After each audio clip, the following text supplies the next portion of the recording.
How to custom craft a carbon fiber seat for an F1 driver. Cockpit of an F1 car is incredibly cramped, and the seat must fully support the driver's entire body while they endure extreme lateral acceleration.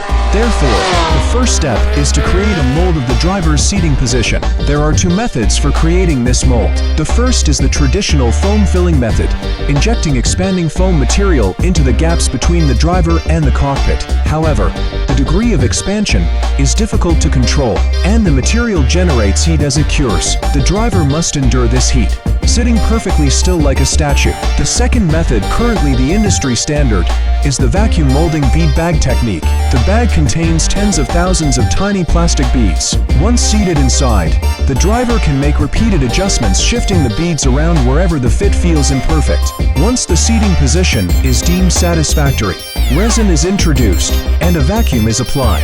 Atmospheric pressure compresses the beads tightly together, locking the contours into place. The heat generated is much milder, making the experience far more comfortable for the driver. After the resulting mold is cut and sanded, the driver performs a final test fit to give their approval. Then, a 3D scan is performed to create a digital model. Only at this stage is the measurement phase considered complete. The material used for an F1 seat is carbon fiber. A mold is fabricated based on the 3D scan, and then layers of carbon fiber prep rig are laid down by hand, one atop the other.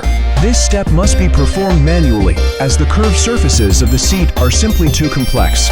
Finally, the seat must pass rigorous FIA safety tests, as well as real-world trials by the driver, before it can officially be put to work, ready to accompany the driver into battle on the racetrack. How much do you think a seat like this is worth?